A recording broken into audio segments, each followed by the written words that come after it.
Hi, I'm Mical Samuelson Duvall, and I am a physician in the Houston, Texas area. I am making an informational video for Department of Labor, and today we're going to be talking about all the forms, but mainly the CA-1, CA-2, CA-17, and CA-20 forms.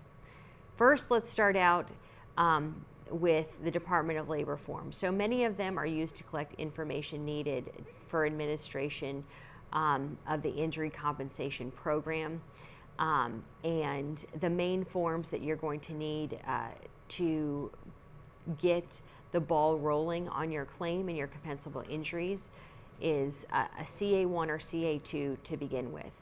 So the CA-1 is the notice of traumatic injury and claim of continuation of pay and compensation for that traumatic injury. So usually what would happen is an employee gets injured on a job, whether it's a car accident, whether a box fell on them, whether they got hit by a door and had a traumatic accident at work.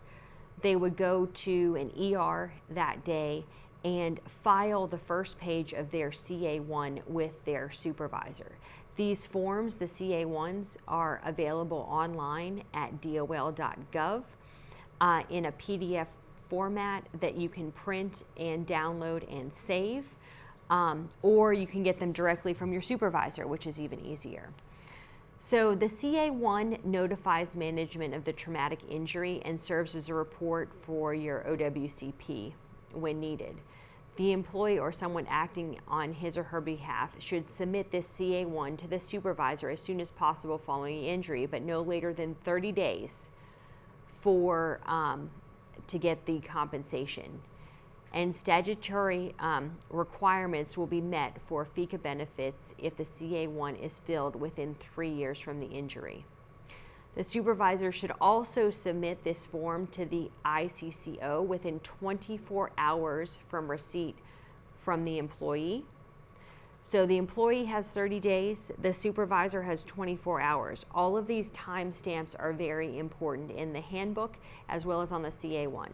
The ICCO must then submit this form to OWCP within 10 working days from the date received by the supervisor or other postal official from the employee. So 30 days for the employee, 24 hours for the ICCO, and then 10 days for OWCP. At that point in time, the employee, over the course of that time, should go and see a physician.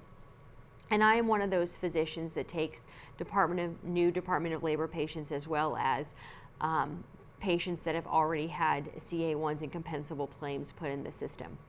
On the second page of the CA-1 is the physician portion of the document. And once you get in to see a physician who is a Department of Labor physician, they will ask you for a copy of the first page of your CA-1, as well as all documentation having to do with that ER visit.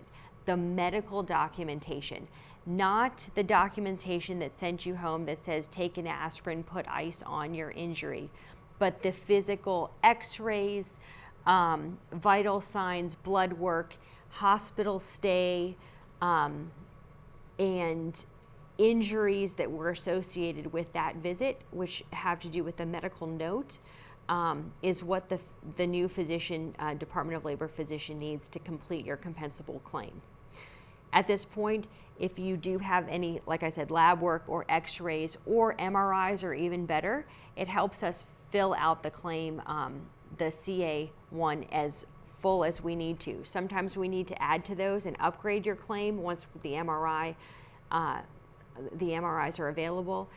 But as long as we can see you and you have those documentation at the first visit, we should be able to finish out your CA-1 and get it sent back to Department of Labor and OWCP in a timely fashion, as well as help you with getting the treatment, whether it's medical or hospital or surgical treatment, as well as getting all of the concurrent documentation together from your visit.